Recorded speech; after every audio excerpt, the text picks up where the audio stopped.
If you've seen my other videos, you know that I've been working on solving our underfunded long-term obligation issues like Social Security, VA benefits, and other tax issues for years now. In my estate tax series, I literally reviewed over 100 years of tax codes from 1916 through 2021 to learn why the amount an individual can pass at death without paying taxes grew from about $1 million historically to over $23 million, even though we were running massive deficits all those years and racking up national debt. I've also produced this video on the tax gap reports, which are sent to Congress periodically to let them know who is illegally not paying their taxes and by how much. And spoiler alert, it was not average American workers whose wages and salaries are reported on W-2s that are paying 99% of their taxes, or average Americans living on pensions and Social Security who are paying 93% of their taxes, or average Americans that own S-corps that are paying 81% of their taxes.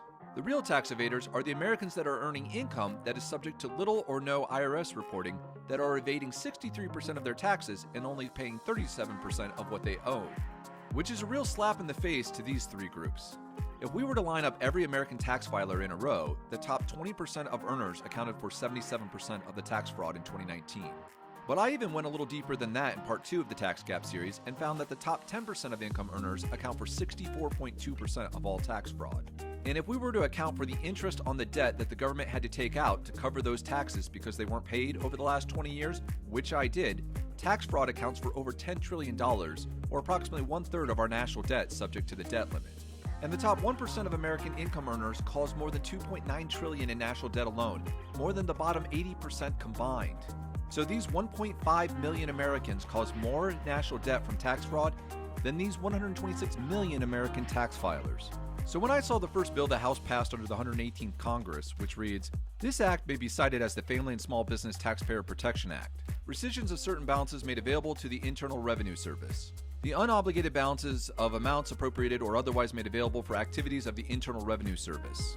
I wanted to throw up because this is so blatantly false, and I have most likely wasted years of my life on this civic endeavor to solve our national debt problem. Because there is no way that this should be called the Family and Small Business Taxpayer Protection Act.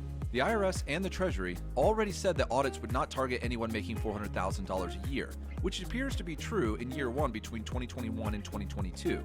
There was a slight uptick in audits for individuals claiming deductions and credits to drive their income below zero, and for individuals earning $500,000 to $10 million.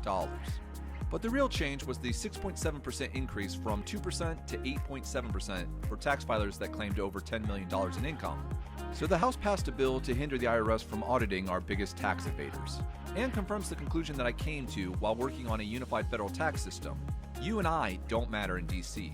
So if you see a politician boasting about reducing the number of IRS agents, or passing the Family and Small Business Taxpayer Protection Act, post a link to this video to let them know that you know it was really the Millionaire Political Donor Tax Evader Protection Act.